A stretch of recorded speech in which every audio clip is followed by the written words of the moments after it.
L'intelligence artificielle est partout, mais son ingrédient essentiel, c'est simple, les données. On peut voir les données comme le carburant de l'IA.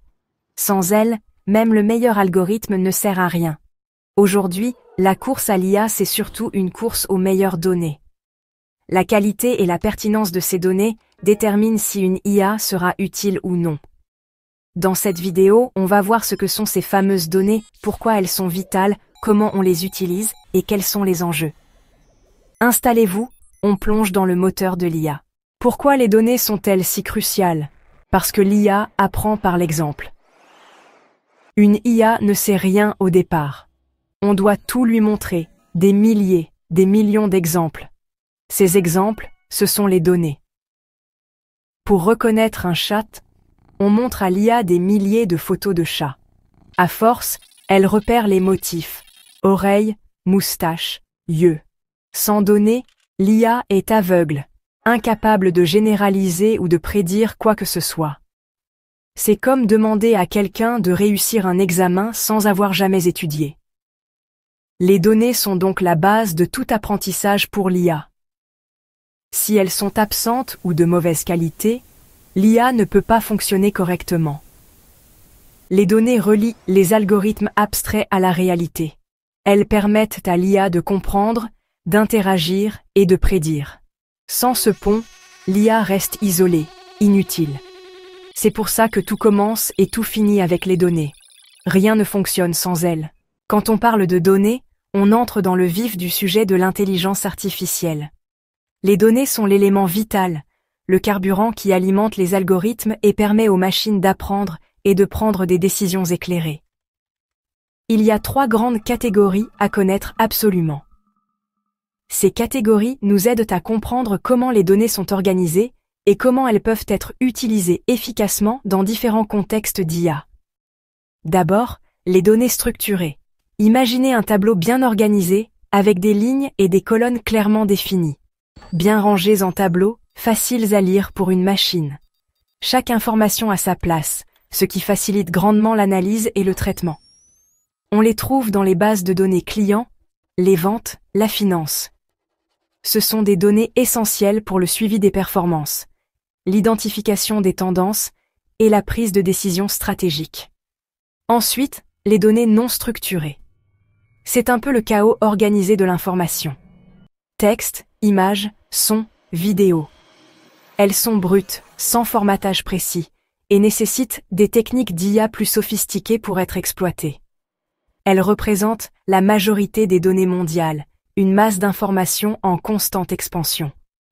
Et sont bien plus complexes à exploiter, car elles exigent des algorithmes capables de comprendre le contexte et d'extraire du sens de cette diversité. Entre les deux, il y a les données semi-structurées, un compromis entre ordre et flexibilité, comme les fichiers JSON ou XML, qui possèdent une certaine organisation, mais sans la rigidité des données structurées. Qui ont une structure flexible, ce qui les rend adaptés à des situations où les données évoluent rapidement. Chaque type de données alimente des IA différentes, en fonction de leurs forces et de leurs faiblesses. Les données structurées servent à la prédiction ou à la recommandation, en analysant des schémas et des corrélations pour anticiper les besoins et les préférences.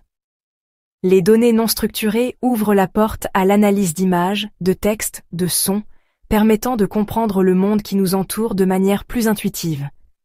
Par exemple, détecter une tumeur sur une radio, une application cruciale pour le diagnostic médical. Ou analyser le sentiment d'un tweet, pour comprendre l'opinion publique et adapter les stratégies de communication. Les données semi-structurées sont utilisées pour des logs ou des échanges entre applications, facilitant l'intégration et la communication entre différents systèmes. Le deep learning brille surtout avec les données non structurées, grâce à sa capacité à apprendre des représentations complexes à partir de données brutes. Comprendre ces catégories, c'est comprendre comment l'IA s'adapte à chaque problème, en choisissant les outils et les techniques les plus appropriés. Le choix du type de données détermine la méthode d'IA à utiliser, influençant directement les performances et les résultats obtenus. C'est la base de toute application intelligente, le point de départ, pour créer des systèmes capables de résoudre des problèmes complexes et d'améliorer notre quotidien. Toutes les données ne se valent pas. La qualité est primordiale. D'abord, il faut des données propres, pas d'erreurs, pas de doublons, pas de valeurs aberrantes. Ensuite, elles doivent être représentatives, couvrir toute la diversité des cas réels. Un modèle entraîné sur un seul type de données sera biaisé et inefficace ailleurs. Le volume compte aussi. Plus il y a de données, mieux l'IA apprend à généraliser. Mais la pertinence est essentielle, seules les données liées aux problèmes à résoudre sont utiles. Enfin, pour l'apprentissage supervisé, il faut des données bien étiquetées. Par exemple, chaque image de chat doit être clairement identifiée comme telle. La notation est longue, mais indispensable pour guider l'IA. Un bon jeu de données, c'est un jeu propre, varié, volumineux, pertinent et bien annoté. Sinon, l'IA apprend de travers. La qualité des données détermine la qualité du résultat. C'est là que tout se joue. Sans bonnes données, pas de bonne IA. Voyons comment les données transforment concrètement des secteurs entiers. En profondeur.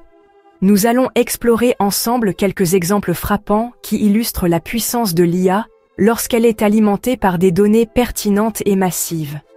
Ces transformations ne sont pas de simples améliorations, mais de véritables révolutions qui redéfinissent les pratiques et les possibilités dans chaque domaine. En santé, l'IA analyse des milliers d'images médicales annotées, des radiographies aux IRM, en passant par les scanners. Elle le fait pour détecter des maladies invisibles à l'œil humain, comme des tumeurs à un stade précoce, ou des anomalies subtiles qui échapperaient même aux meilleurs spécialistes. L'IA devient ainsi un outil précieux pour un diagnostic plus rapide et plus précis. En finance, les banques utilisent les données de transactions, les historiques de crédit et les informations de marché. Elles le font pour repérer les fraudes en temps réel, identifier les schémas suspects et protéger les comptes des clients contre les activités malveillantes. C'est une course constante contre les fraudeurs, où l'IA est un allié indispensable. Dans le commerce, Amazon ou Netflix recommandent des produits, des films ou des séries. Ils le font grâce à l'analyse de vos clics, de vos historiques d'achat et de vos préférences déclarées. Ces recommandations personnalisées améliorent l'expérience utilisateur et augmentent les ventes. Les applications de transport comme Google Maps, Waze et Citymapper exploitent les données GPS, les informations sur le trafic en temps réel et les données historiques pour optimiser les trajets, éviter les embouteillages et proposer les itinéraires les plus rapides. Même l'agriculture s'y met. Images satellites, capteurs au sol, données météo, tout est analysé pour surveiller les cultures, détecter les maladies, optimiser l'irrigation et anticiper les besoins en engrais. Dans chaque cas, la donnée est la matière première, le carburant essentiel, qui permet à l'IA de comprendre, d'apprendre, de raisonner et d'agir de manière intelligente. Le type de données change, leur format varie, mais le principe reste le même. Sans données, pas d'IA performante. L'IA transforme la donnée brute, souvent complexe et désorganisée, en solutions concrètes, simples et efficaces. C'est ce qui rend l'IA si puissante, si polyvalente et si utile au quotidien, dans des domaines aussi variés que la santé, la finance, le commerce et les transports. Sans données, aucune de ces avancées ne serait possible, aucun de ces services ne pourrait fonctionner. La donnée, c'est l'intelligence en action, la matière grise de l'IA. C'est ce qui relie l'IA au monde réel, ce qui lui permet de résoudre des problèmes concrets et d'améliorer notre vie de tous les jours. Les données brutes ne sont presque jamais prêtes à l'emploi. Avant d'entraîner une IA, il faut les nettoyer, corriger les erreurs, supprimer les doublons, gérer les valeurs manquantes. Ensuite, on les transforme, convertir le texte en chiffres, normaliser les échelles, encoder les catégories. Pour l'apprentissage supervisé, il faut aussi annoter les données, ajouter des étiquettes, dessiner des boîtes sur les images, classer les textes. Parfois, on augmente artificiellement le jeu de données, par exemple en modifiant des images pour créer de nouveaux exemples. Toutes ces étapes forment le pipeline de données. C'est un processus long, souvent plus important que la création de l'algorithme lui-même. Un modèle bien entraîné dépend d'un pré-traitement rigoureux. Les data scientists passent la majorité de leur temps sur ces tâches. Préparer les données, c'est garantir la fiabilité de l'IA. Sans ce travail, même le meilleur algorithme échoue. Le pré-traitement, c'est la clé de la performance. C'est l'étape invisible mais essentielle. Utiliser des données, surtout lorsqu'il s'agit de données personnelles, pose des questions éthiques majeures. Ces questions touchent à la manière dont nous collectons, stockons et utilisons ces informations sensibles. Il est impératif de se demander si nos actions sont justes et respectueuses des droits individuels. La protection de la vie privée est essentielle. C'est un droit fondamental que nous devons tous défendre. Nos données dessinent un portrait intime de nous-mêmes, révélant nos habitudes, nos préférences et même nos pensées. Il est donc crucial de contrôler qui a accès à ces informations et comment elles sont utilisées.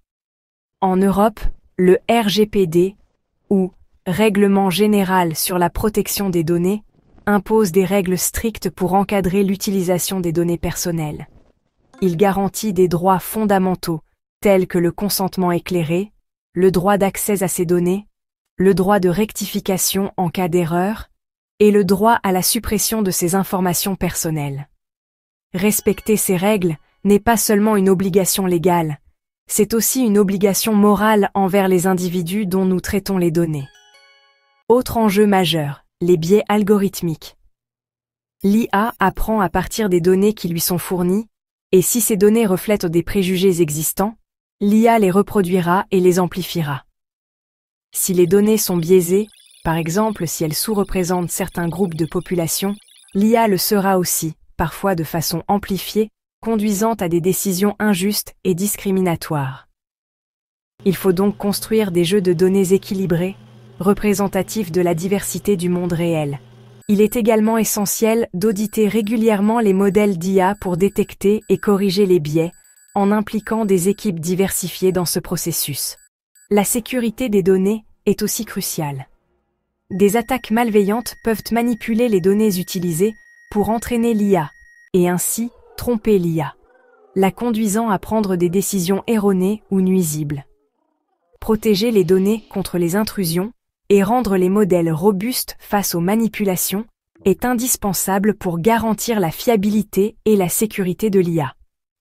Une IA mal entraînée, biaisée ou compromise peut être dangereuse et avoir des conséquences désastreuses. La puissance de l'IA s'accompagne d'une immense responsabilité éthique et sociale. Bien gérer les données, en respectant la vie privée et en luttant contre les biais, c'est protéger les utilisateurs et la société dans son ensemble. L'éthique et la sécurité ne sont pas des options, mais des éléments fondamentaux au cœur de l'IA moderne et responsable. Retenez ceci: sans données, pas d'intelligence artificielle. Les données sont le socle, la matière première, le facteur critique de tout projet d'IA. Il ne suffit pas d'en avoir beaucoup, il faut surtout qu'elles soient propres, pertinentes et bien gérées. Investir dans la qualité des données, c'est investir dans la fiabilité de l'IA. Voilà pourquoi la donnée est reine. Merci d'avoir regardé, et à bientôt pour d'autres décryptages sur l'IA.